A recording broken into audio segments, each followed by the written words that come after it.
Olá, caros irmãos e caras irmãs, sejam muito bem-vindos a mais um estudo pelo Grupo Espírita Fraternidade. E hoje damos continuidade ao estudo do livro Cartas e Crônicas, uma obra pelo Espírito Irmão X, psicografada pelo nosso querido médium Francisco Cândido Xavier. E hoje o nosso capítulo de estudo é o capítulo 33, que tem como título Anotações Simples. Então vamos dar uma olhada em que situação, em que comentários o nosso querido Humberto de Campos, que é o pseudônimo, que utiliza como pseudônimo o título de Irmão X, vai nos trazer neste capítulo. Então vamos lá. Entrevistado através da televisão, você, meu amigo, jornalista distinto, afirmou que os escritores desencarnados estão transformando o Brasil numa grande necrópole. E acrescentou irônico: por que não se consagram os espíritos a outras atividades artísticas? Por que razão não vem Da Vinci pintar alguma tela que lhe marque a glória inconfundível, como prova da sobrevivência? Por que não se faz ouvido o gênio musical de Chopin nas sessões espíritas, atestando a continuidade da vida além-túmulo? Entretanto, somente nós, pobres escrivinhadores da vida carnal, em sua opinião, tornamo-nos a arena física, padecendo pruridos de publicidade, famintos de evidência. E você, transbordando sarcasmo, termina a conversação sugerindo que o acervo de nossos avisos não passa de mistificações, em que os médiuns, à feição de cadernos pelotiqueiros, se fazem credores das atenções da própria justiça. Suas perguntas e considerações, transmitidas a milhares de telespectadores, ficam no ar, e nós não guardamos a pretensão de a elas responder. Se estivéssemos aí, envergando ao seu lado o macacão de carne, talvez lhe adotássemos o ponto de vista sem qualquer discrepância. Por isso mesmo, acatando-lhe a visão provisória, desejamos apenas dizer-lhe que não faltam artistas aqui, dispostos a enfrentar com mais amplitude e profundeza a pauta e o pincel, no sentido de colaborarem na sublimação da arte terrestre. No entanto, escasseiam no mundo companheiros que lhes abracem o ideal de beleza e renúncia, aceitando a necessária disciplina para a consecução das obras que pretenderiam concretizar, embora já existam no Brasil e nos seios de outros povos, médios do som e da cor, edificando notáveis realizações que você desconhece. Movimente-se, afaste-se um tanto da sua galeria de censor e procure-os. Encontrá-los-á fazendo o melhor que podem, sob a orientação de grandes inteligências desencarnadas, que, naturalmente, apenas lhes confiam aquilo que são capazes de receber. Quanto a nós outros, os que ainda escrevemos para resgatar os nossos pecados, perdoe-nos as páginas, agora despidas de qualquer presunção acadêmica. Creia que, atualmente, não fazemos simples literatura. Mereceríamos o inferno se ainda aqui estivéssemos na condição de beletristas interessados na fama que os vermes aniquilaram. Achamo-nos em abençoada construção do espírito, utilizando os talentos da palavra como o artífice que se vale dos méritos do tijolo para erguer o edifício humano. Intentamos, com isso, não apenas retificar nossas faltas, mas igualmente contribuir na edificação da justiça e do amor, da solidariedade e do bem, da responsabilidade e do entendimento entre as criaturas, para que a terra de amanhã seja menos conturbada que a terra de hoje. Buscamos simplesmente informar a vocês que a morte não existe e que o túmulo é uma espécie de cabine fotográfica, revelando o verdadeiro retrato de nossa consciência, a fim de que se habilitem nos padrões de Jesus a suportar as requisições do tempo. Para a execução desse tentame, não dispomos de outro recurso senão escrever. E olhe que escrever não é tão indigno assim. Você, com seu respeitável título de católico romano, não poderá esquecer-se que a primeira dádiva direta do céu aos homens, segundo a Bíblia, foi o livro dos 10 Mandamentos, de que Moisés se fez o guarda irredutível. E se um vaso sagrado da terra guarda a luz do Cristo para as nações, é forçoso convir que esse vaso é ainda o livro, arquivando-lhe a palavra de amor e luz. Desse modo, com todo o nosso respeito aos pintores e musicistas, desencarnados ou não, rogo-lhe não considere com tanto desdém os seus irmãos de letras. Esteja certo de que, em futuro talvez próximo, você estará pessoalmente em nossa companhia e sentirá uma vontade louca de apagar os seus erros escritos.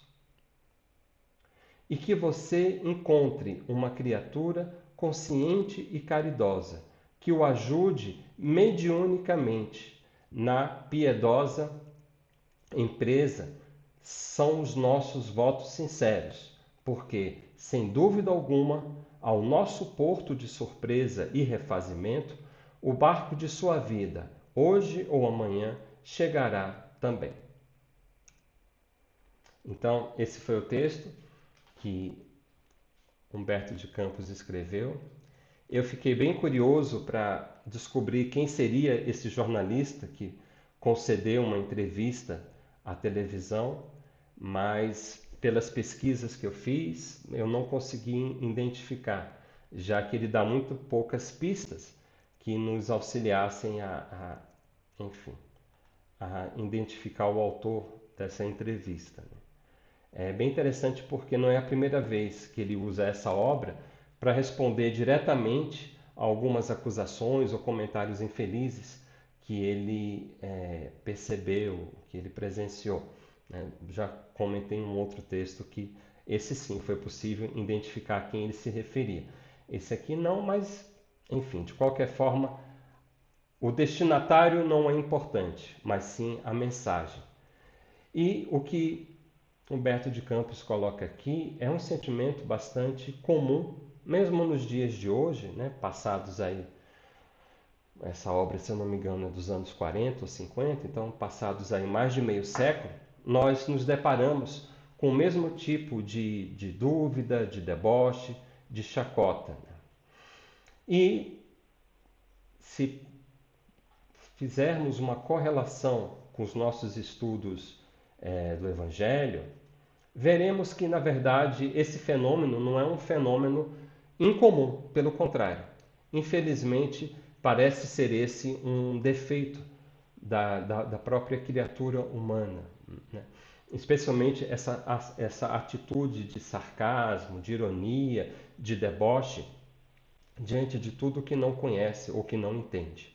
Né? Vamos encontrar Jesus passando pelas mesmas zombarias, pelas mesmas dúvidas que nós vemos agora, por exemplo, o irmão X, Humberto de Campos, comentar. Né? Então, mesmo na sua época, e com tudo que ele realizou, muitos duvidavam de que ele fosse o Messias prometido, de que ele fosse o Filho de Deus, de que ele fosse alguém realmente especial. E, infelizmente, as adversidades da ignorância que Jesus teve que enfrentar, todos os que buscaram, de alguma maneira, levar essa luz, essa revelação para a humanidade, enfrentaram igualmente. Se nós formos pegar a gênese do Espiritismo, veremos Kardec sofrendo as mais ácidas e duras críticas com relação ao seu trabalho. Não importava o quanto de esforço ele empreendesse para tornar as ideias, aquela revelação, aquele conhecimento, o mais lógico, que os seus conjuntos de ensinamento fossem os mais encadeados possíveis, que a clareza fosse o marco principal de todo o seu trabalho. Ainda assim, ele foi alvo de inúmeras críticas, até mesmo de perseguições. Podemos lembrar, por exemplo, o Alto de Barcelona, o Alto da Fé de Barcelona, quando a Igreja Católica proibiu a entrada das obras do nosso codificador, de Allan Kardec, na Espanha, né, ordenando, inscrevendo elas naquele códice, né, que listavam todos os livros proibidos pela Inquisição, e ato seguinte mandando então queimar em praça pública em Barcelona todas as obras que Kardec tinha enviado em caixotes para serem entregues às livrarias locais para distribuição, né? E é interessante porque muitas vezes esse tipo de atitude tem um efeito contrário, né? Ao invés de abafar, de impor um selo impeditivo do acesso às obras, desperta nas pessoas uma curiosidade, né? Mesmo quem a princípio não tinha muito interesse no espiritismo, ao saber dessa reação tão dura, tão incisiva que a Igreja Católica teve naquela época, passa a ficar curioso, a querer saber que obra foi aquela, ou que obras foram aquelas que foram queimadas em praça pública, o que elas têm de tão extraordinário que não é possível que as pessoas tenham acesso a elas, né? Então, enfim, acabou que essa atitude ela mais serviu como propaganda do que como elemento abafador ou destruidor do espiritismo. Chico Xavier, igualmente, foi duramente perseguido, criticado pela igreja, né? Quem teve a oportunidade de conhecer um pouco mais sobre a sua vida através de biografias ou mesmo do filme, sabe que ele sempre teve que enfrentar todo tipo de desconfiança, né? E aqui é importante fazer uma delimitação muito clara do que é a desconfiança, a incredulidade sadia, do que é a negação vaidosa, orgulhosa, né? Kardec mesmo recomenda que, diante de um novo fato, nós devemos, a princípio, ter uma postura mais incrédula. Não um incrédulo que se fecha a qualquer ideia ou qualquer coisa diferente do que ele já conhece ou acredita, mas aquele que tem aquela desconfiança sadia, né? Ou seja, aquela curiosidade diante de um novo fato, de averiguar se aquele fato é verdadeiro, se ele se conecta com outros fatos conhecidos, se é possível ter uma explicação lógica, clara, racional sobre aquelas ideias, ou se realmente é algo talvez fruto da imaginação, da mistificação, até mesmo da fraude, né? Então, essa postura de um certo ceticismo científico, científico no sentido de que está disposto, apesar do ceticismo inicial, eu estou disposto a investigar mais aquela situação, aquele fato, para melhor compreendê-lo e então fazer um juízo final se eu aceito ou não aquela informação, aquele fato, aquela filosofia, enfim, o que for. Muitas pessoas guardam essa pretensa superioridade de querer saber tudo, de se achar acima dessas questões, né? Como, por exemplo, o jornalista que o nosso Humberto de Campos comenta, né?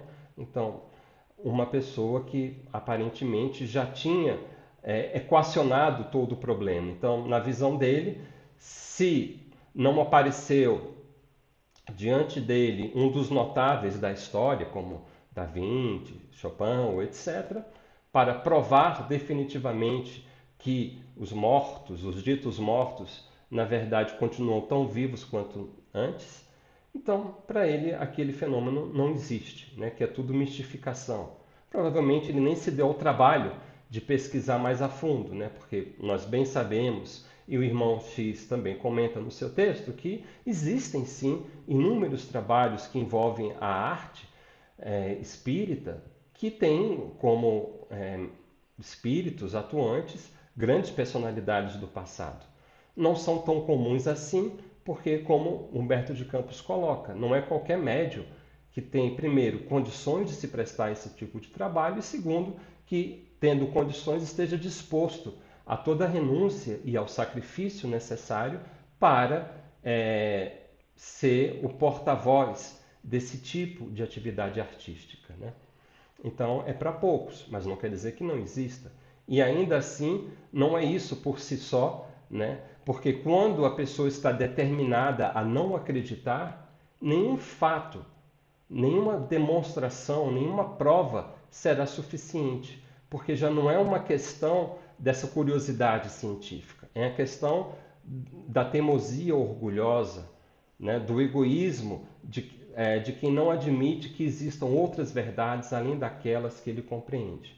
Então, nós também, dentro do movimento espírita, ou nós que estudamos a doutrina espírita, nos interessamos por ela, também temos que estar atentos a essa questão, a como nos colocamos diante dessas situações, né? Não podemos aceitar tudo numa credulidade irracional, mas ao mesmo tempo precisamos estar muito conscientes do que é necessário para compreendermos aquele fenômeno e, através da fé raciocinada, incorporá-los ao nosso conhecimento, à nossa própria vida, né? Voltando ainda ao exemplo de Jesus, a época de Jesus, nós temos que não só a população, elementos da população duvidavam de Jesus, mas mesmo dentro do seu grupo apostólico, né, daqueles que eram mais próximos, que acompanhavam Jesus, então que, portanto, viam os seus milagres, né, os ditos milagres, né, os fenômenos mediúnicos que ele realizava, de curas, de dupla visão e de tantos outros, mesmo estes não tinham aquela fé verdadeira, aquela fé inabalável em Jesus. Nós temos, por exemplo, que Judas traiu Jesus não por conta de dinheiro, que isso é, obviamente, um detalhe, mas porque ele achava que o papel de Jesus deveria ser o de um líder revolucionário, de um guerrilheiro que pela força, né, já que ele era o filho de Deus, que ele arrebatasse pela força o reino da terra, né? Ele nunca aceitou esse contraponto do reino de Deus que Jesus fazia.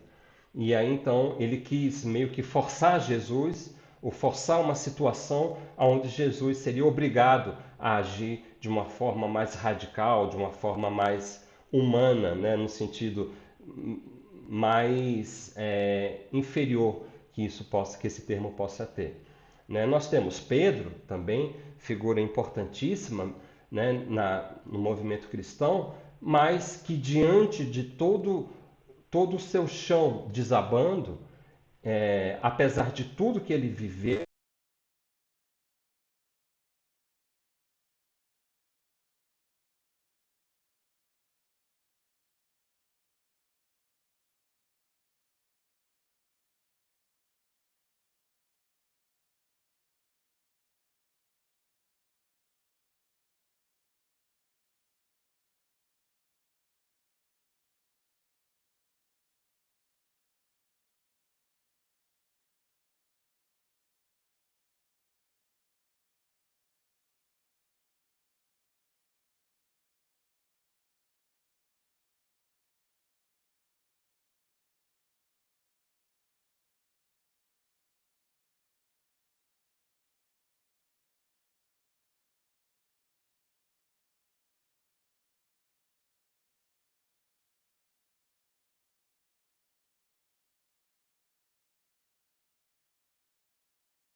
então somente nesse momento é que ele realmente se convenceu de que ali estava Jesus, no entendimento deles, ressuscitado, né?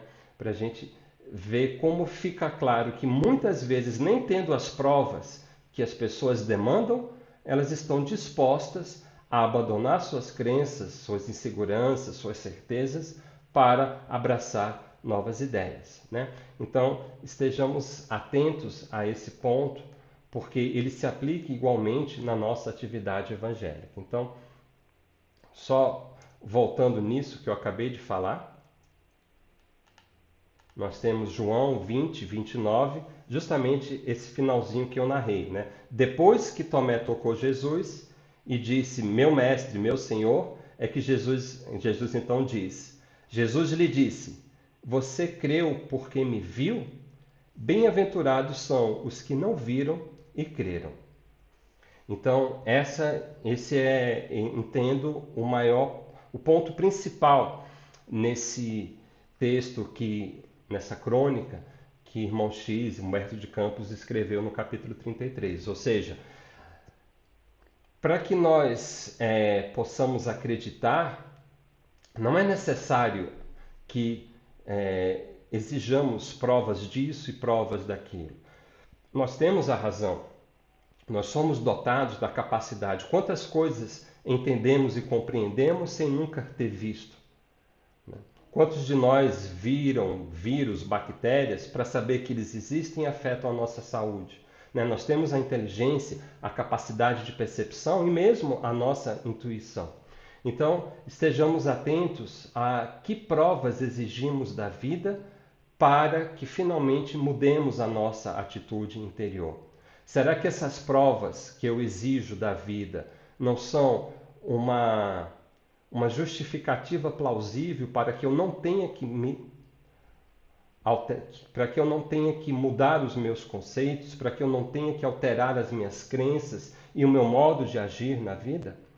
Então, essa é a grande lição, pelo menos para mim, que eu tiro desse capítulo 33 do Cartas e Crônicas, anotações simples, e que vale como reflexão para a nossa vida. Que provas eu fico exigindo de Deus para que eu finalmente aceite que uma transformação, uma reavaliação, uma renovação dos meus sentimentos, dos meus ideais, dos meus objetivos, finalmente tenha lugar na minha existência.